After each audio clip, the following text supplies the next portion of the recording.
Today, we are going to look at the asset pairs, base asset and counter asset.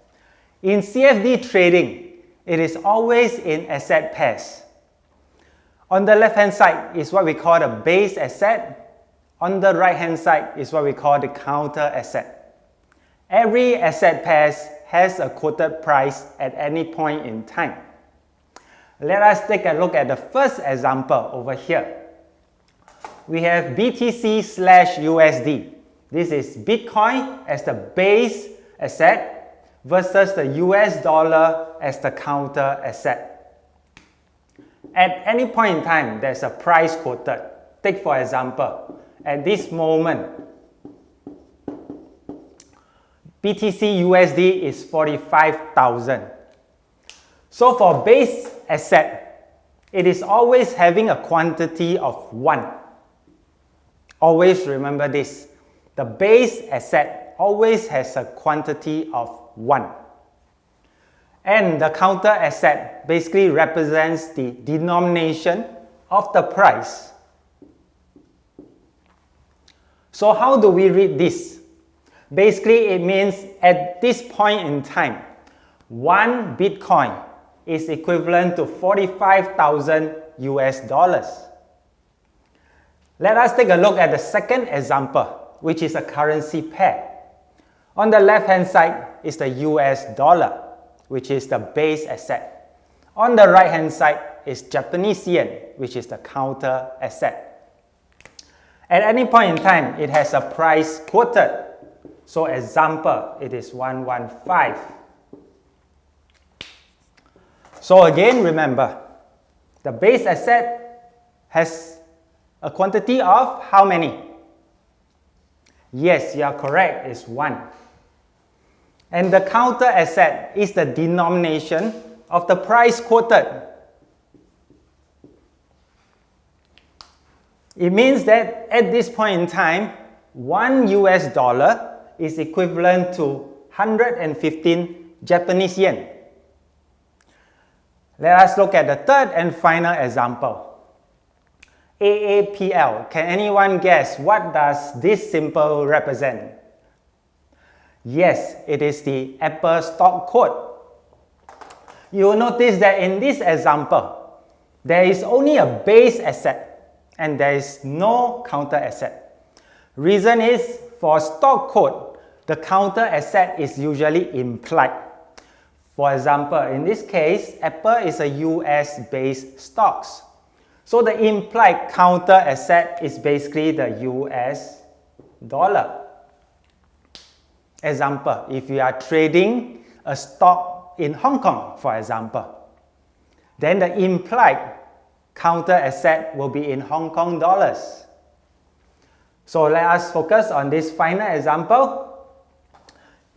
At this point in time, the price of Apple 168, take for example.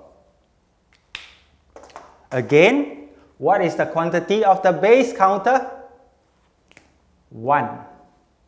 And then the US implied counter asset, US dollar, is the denomination of the price quoted.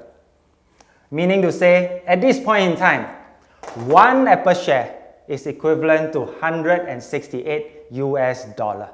Next, I'm going to share with you the seesaw theory. This is the theory to help you understand why the prices of the asset pairs moves up or goes down. Over here, you see a seesaw. Assuming you are on the left-hand side and me, Wayne, is on the right-hand side. How does the seesaw works? The seesaw will maintain a balance if both of us has the same weight.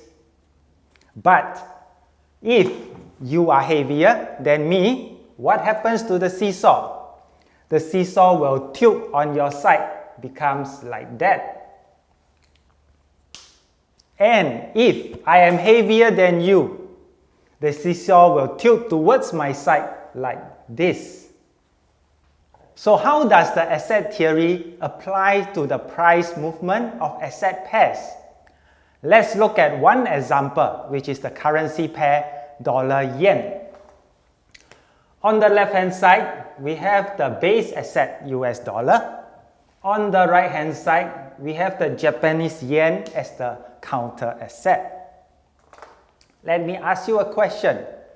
If the US dollar strengthens, meaning it becomes heavier, what happens to the seesaw?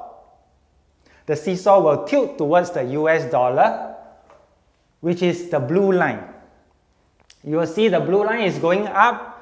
It means the price on the dollar-yen chart will move up if the US dollar strengthens.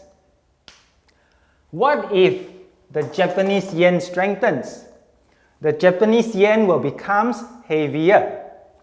What happens to the seesaw? The seesaw will now tilt towards the Japanese yen like the red line. So you see the red line is coming down. On the dollar-yen chart, you will see the price falling if the Japanese yen strengthens. So this is a simple theory for you to understand when it comes to asset pairs, how the price moves when one asset is heavier than the other. So now we have looked at how the price will move. Next, in the next lesson, I will show you points and pips which describes price movement. I will see you in the next lesson.